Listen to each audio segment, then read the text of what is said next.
오늘 우리에게 주신 하나님의 말씀은 구약 성경 예레미야 46장 13절에서 28절까지 말씀입니다.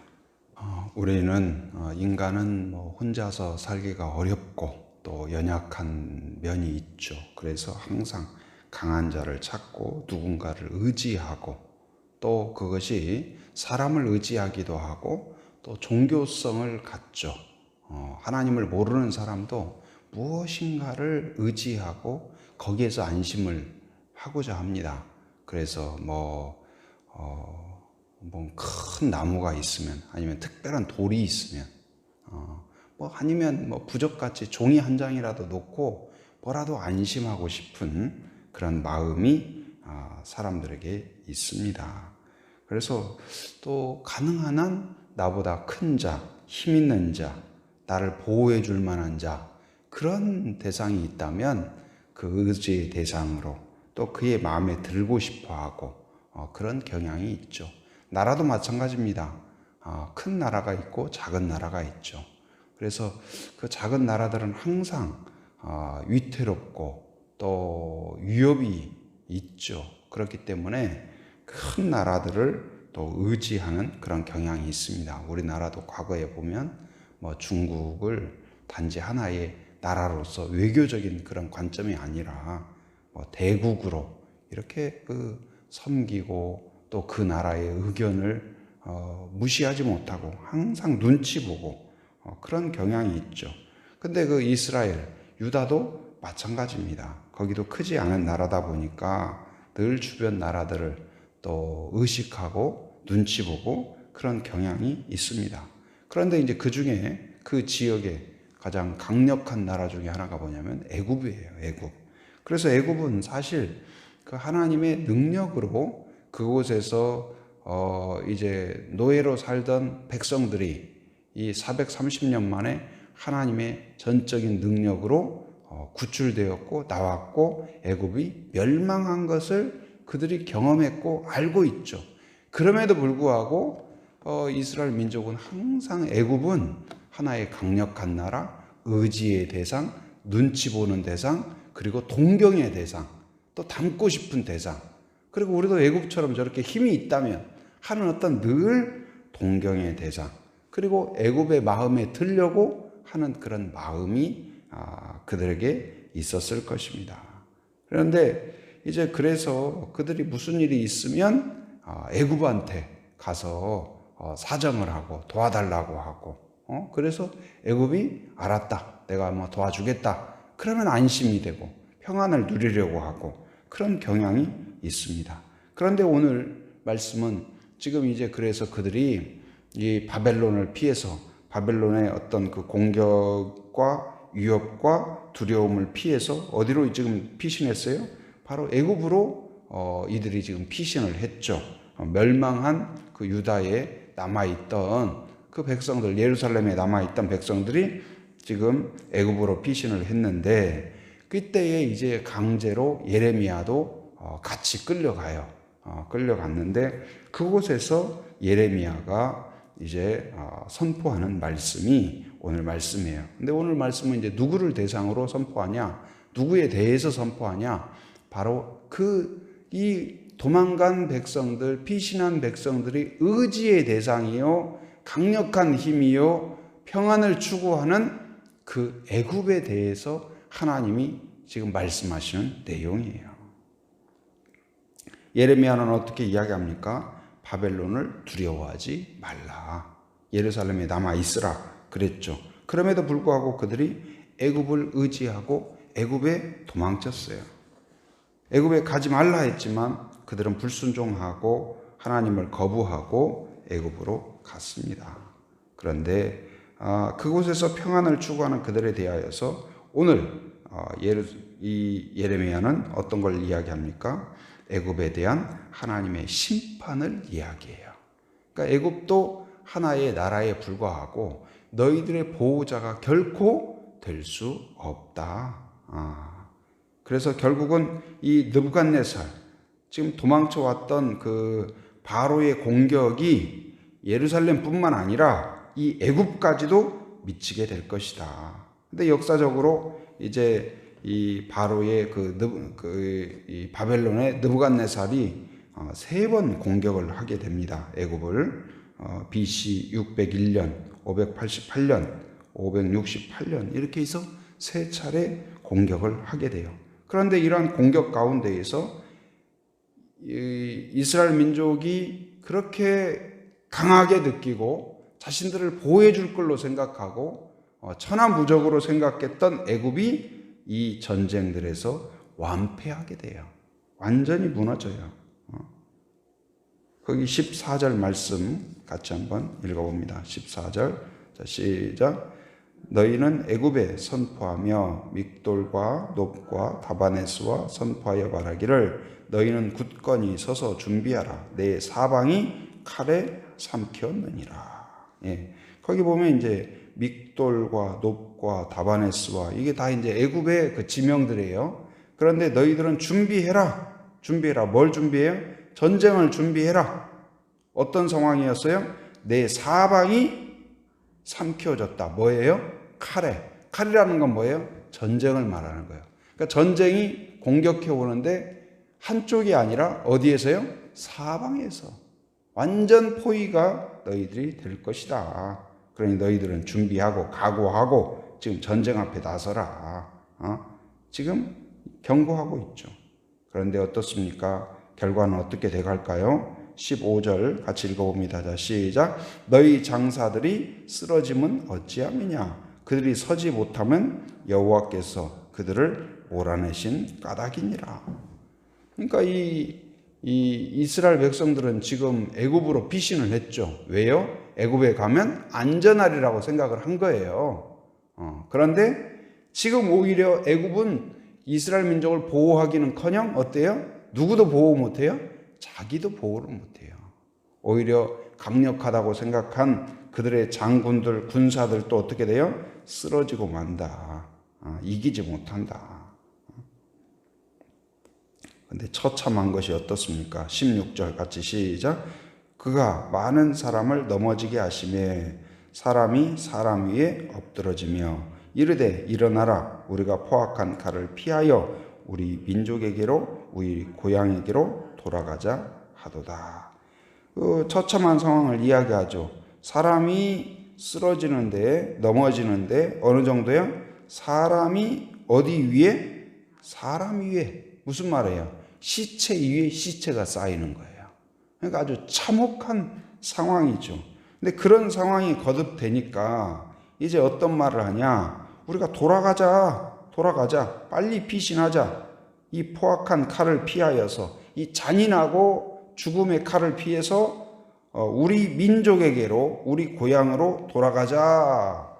이 말은 무슨 말이냐면 용병들, 그러니까 돈을 주고 군인들을 사온 거예요. 사왔는데 이들이 뭐 돈이고 뭐고 지금 중요한 게 아니죠. 목숨이 다 죽게 생겼는데 그러다 보니까 이들이 어때요? 자기 고향으로 빨리 피신하자, 도망가자. 지금 뭐 이거 지금 우리가 돈 받고 있지만은 돈이 중요한 게 아니라 이거 다 죽게 생겼다. 빨리 각자 도망가자. 그래서 용병마저들도 도망치는 그런 모습을 이야기하고 있습니다.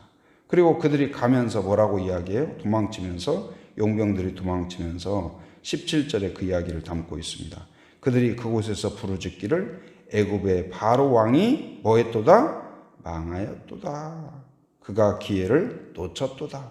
그러니까 찬스를 놓쳤어요. 전쟁의 그 준비의 찬스를 놓쳤고 방어의 찬스를 놓쳤고 이길 수 있는 기회를 놓치고 말았다 하면서 용병들이 이 바로를 오히려 자기를 고용했던 월급을 줬던 돈을 줬던 바로를 오히려 조롱하면서 떠나고 있습니다. 그래서 이 공격들은 지금 끊임없이 처참하게 이루어지고 있는 것을 이야기합니다. 이 바벨론의 공격이 얼마나 처참한가. 거기 18절에 보면은 이 뭐라고 이야기합니까? 과연 산들 중에 다볼같이 해변에 갈멜같이 온다. 그런 기세로.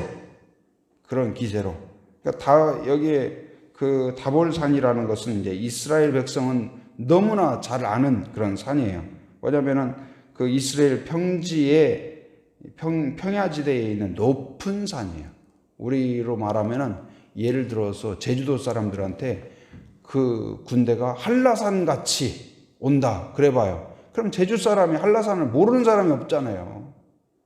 그러니까 이 제주에서는 산 중에 제일 높은 산이 한라산이잖아요. 근데 한라산처럼 다가올 것이다. 이 말은 뭐 어떻게 감당 못할 그런 걸 지금 이야기하는 거예요. 그리고 갈멜산이라는 건 뭡니까? 그 지중해 곁에 있는 산인데 이 엘리야와 그 바알 선지자가 대결했던 그 산이죠. 그러니까 이스라엘 민족한테는 너무나 그 익숙하고 알려진 그런 곳이에요. 근데 그들이 그렇게 몰려오다 보니까 애굽 사람들은 어떻게 하냐? 22절 보면 22절 여러 가지 비유로 지금 이야기를 하는데 같이 읽어봅니다. 애굽의 소리가 뱀의 소리 같으리니 이는 그들의 군대가 벌목하는 자같이 도끼를 가지고 올 것임이라. 그러니까 이 벌목꾼들이 도끼를 들고 나무를 하러 가는데 뱀이 지나가는 거예요. 그러니까 이 지금 도망치는 거죠. 벌목꾼들을 피해서. 마치 애굽 군대가 지금 바벨론 군대한테 그렇게 도끼 든 바벨론 군대한테 피하는 뱀처럼 그냥 막 도망치고 있는 그런 모습을 비유하고 있는 것입니다. 그러면 이 강력한 애굽은 왜 망했을까? 망한 이유도 이야기합니다. 25절 같이 읽어봅니다. 만군의 여호와 이스라엘의 하나님께서 말씀하시니라. 보라, 내가 너의 아몬과 바로와 애굽과 애굽의 신들과 왕들 곧 바로와 및 그를 의지하는 자들을 벌할 것이니라. 그들의 이유는 무엇일까요? 노라는 것은 거기에 보면 노라고 있죠. 노는 그 이집트, 상부 이집트의 수도예요. 수도. 그러니까 그 노의 무엇과 아몬과 그랬죠. 아몬은 무엇이냐면 신의 이름이에요. 신의 이름. 그러니까 신전에서 숭배하는 신의 이름. 그러니까 우상의 이름이에요. 그런데 결국은 어떻게 되냐면 이러한 우상 숭배로 인하여서 강력해 보이는 애굽이 송두리째 멸망하게 될 것이다. 도시와 신전은 불타고 폐허가 되고 우상은 불타고 우상 숭배자는 죽게 될 것이다. 성경은 말합니다. 어떤 것도 우상으로 만들지 말고 섬기지 말라. 이 십계명에서 이야기를 하죠. 왜 그러고 성경은 이야기합니다. 이 우상 가장 인간에게 어리석은 일이 무엇이냐면 우상 숭배다. 사람이 만들어 놓고 그것이 나를 보호할 것이라고 생각하고 그 앞에서 비는 그 어리석은 일을 지적하고 있어요. 곧 이스라엘 민족이 지금 멸망한 이유도 뭐예요? 하나님을 버리고 우상을 숭배한 거예요. 지금도 여전히 그들은 뭐예요? 하나님을 버리고 누구를 숭배해요? 애굽을 숭배해요. 그런데 애굽마저도 어떻게 돼요? 마치 애굽이 바로의 이 바벨론의 공격에 도망치는 뱀처럼 그리고 그 땅을 보호해 줄 걸로 생각했던 신전과 우상들이 불타버리는 것처럼 지금 이스라엘 민족이 우상으로 섬기던 애굽마저 불타고 멸망하고 말 것이다. 그래서 하나님이 아닌 그런 우상을 숭배하는 것, 하나님이 아닌 나보다 큰 나라가 나를 보호해 줄 거라고 생각하는 것, 어리석은 일이다. 곧 이제 물에 빠졌을 때 뭐라도 잡죠. 지푸라기라도 잡는다고 하잖아요. 그런데 잡은 것이 썩은 동아줄이다. 그러면 뭐예요? 아무 의미가 없는 거예요. 곧 이제 애굽은 결코 안전 보장이 되지 못한다. 누구만이 위기에서 구원해 줄 수 있어요? 하나님만이 온 세상을 다스리는 주권자가 되신다. 하나님만이 우리의 보호자가 되시고 공급자가 되시고 인도자가 되심을 기억하라. 그것이 오늘의 말씀입니다. 오늘날도 마찬가지입니다. 사람들은 뭔가를 의지하고 싶어 합니다. 뭔가를 의지하고 싶어요. 나보다 강력해 보이는 것, 나를 보호해 줄 만한 것들, 그런 것들을 하나, 둘, 셋, 넷, 여러 가지로 의지하고 싶어 해요. 그러나 그런 것들도 오늘 지금 애굽을 보여주는 것처럼 자기 자신도 보호하지 못한다. 결국 하나님의 심판에 불타버리고 없어지고 멸망하게 된다. 곧 우리는 우상을 버리고 하나님을 의지하는 백성이 되어야 할 것입니다. 이 세상에 어떤 것도 우리를 완전하게 보호해주고 평안을 약속할 수 있는 것은 없다는 사실을 깨닫는 성도가 되기를 바랍니다. 우리의 평안의 근원은 어디일까요? 하나님이라는 사실을 기억해야 돼요. 하나님만이 우리의 평안이요, 하나님만이 우리의 보호자요, 우리의 산성이 되시요. 믿음의 사람은 이걸 알았습니다. 그래서 시편에서도 시인들이 뭐라고 고백해요? 바로 여호와는 나의 산성이로다. 그 안에서 안전을 누리는 거예요. 다윗도 사울의 공격으로부터 피신하고 도망치는 도망자였지만 그가 하나님 품에 있다는 사실을 느끼고 깨닫고 도망자였지만 평안했어요. 바로 공격을 받았지만 안전했어요. 그게 아주 신비로운 일이에요. 여러분 어떤 상황 가운데 있을지라도 하나님의 보호 가운데 거하는 성도가 되기를 바랍니다. 나를 공격하는 어떤 것으로부터도 하나님은 나를 지켜주실 줄 믿습니다. 그 안에서 안정감을 누리고 평안을 누리고 자유하고 기뻐하고 감사하고 즐거워하는 주의 백성이 되기를 바랍니다. 오늘 말씀을 기억하면서 하나님만을 의지하고 하나님과 동행하는 그러한 성도가 되기를 주님의 이름으로 축원합니다. 은혜가 충만하신 아버지 하나님 감사합니다. 새 아침을 우리에게 허락하여 주시고 함께 기도할 수 있도록 은혜를 베풀어 주신 것 감사합니다. 오늘 말씀을 통하여 우리가 다시 한번 주님을 바라보게 하심 감사합니다. 예루살렘에 있던 이스라엘 백성들이 바벨론을 피하여서 애굽에 감으로써 애굽이 자신들을 보호해 주리라 생각했지만 오늘 예레미야를 통하여서 애굽마저도 자기 자신도 보호하지 못하는 그러한 모습을 오늘 보게 됩니다. 하나님 오늘 우리도 뭔가 우리를 보호해 줄 만한 것을 찾고 또 찾는 이런 시대에 있습니다. 그러나 어떤 것도 우리를 완전하게 보호할 수 없고 우리를 평안하게 할 수 없음을 깨닫는 저희들이 되게 하여 주옵소서. 하나님만이 우리의 산성이 되시고 보호자가 되시고 안내자가 되시고 예비하는 자가 되심을 깨닫고 믿고 확신하는 저희들 되게 하여 주시옵소서. 하나님 아버지 주님 또한 아버지 예배가 온전히 회복되고 또한 사모함 가운데 드려질 수 있게 하여 주옵소서. 예배마다 하나님 기대와 사모함과 헌신의 마음과 사랑의 마음으로 한 사람 한 사람 함께 할 수 있도록 인도하여 주시옵소서. 예배를 통하여 하나님의 뜻을 깨닫고 또한 용기를 얻고 평안을 얻고 하나님의 말씀에 온전히 순종과 결단이 있는 예배가 되게 하여 주옵소서. 또한 순을 허락하여 주시면 감사합니다. 하나님 순을 통하여 서로 나누고 격려하고 축복하고 기도할 때마다 성령이 임재하시고 한 사람 한 사람 위에 위로와 격려와 도전과 헌신과 결단이 있게 하여 주옵소서. 순을 통하여 새로운 순장이 세워지며 또한 순을 통하여 태신자들이 들어오고 순마다 배가 되는 은혜가 있게 하여 주옵소서. 또한 11월 1일부터 21일까지 다니엘 기도회를 또한 준비하고 있습니다. 하나님 우리 교회와 전국 교회가 다시 한번 영적으로 새로워지며 믿음이 새로워지며 헌신과 결단이 새로워지는 기회가 되게 하여 주옵소서. 경건한 교회, 거룩한 교회로 회복되는 기회가 되게 하여 주시옵소서. 건강이 좋지 못한 환우들을 긍휼히 여겨 주옵소서. 연약감 가운데 있는 자에게 하나님의 강한 손으로 만져주시고 치유의 손으로 만져주셔서 깨끗함을 허락하여 주시옵소서. 하나님 손상된 부분마다 하나님이 만져주셔서 새로운 창조와 새로운 회복이 있게 하여 주시옵소서. 오늘 또 하나님을 의지하며 새벽을 깨우며 함께하는 성도들 하나님께서 기억하셔서 가정의 필요와 또한 소원의 기도 제목들을 하나님께 올려드릴 때 신실하신 하나님, 능력의 하나님께서 만져주시고 치료해 주시고 회복하여 주시옵소서.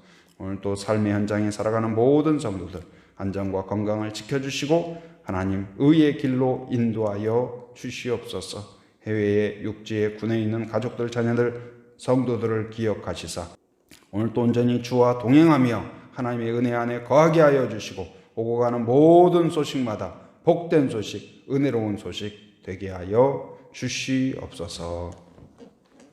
지금은 우리 주 예수 그리스도의 은혜와 하나님의 풍성하신 사랑과 성령의 교통하심, 인도하심의 역사가 오직 하나님만 의지하며 하나님만 예비하며 순종하며 여호와는 나의 산성이라고 고백하는 한 사람 한 사람 머리 위에, 가정 위에, 일터 위에, 사역 위에 지금으로부터 영원토록 함께 하시기를 간절히 축원하옵나이다. 아멘.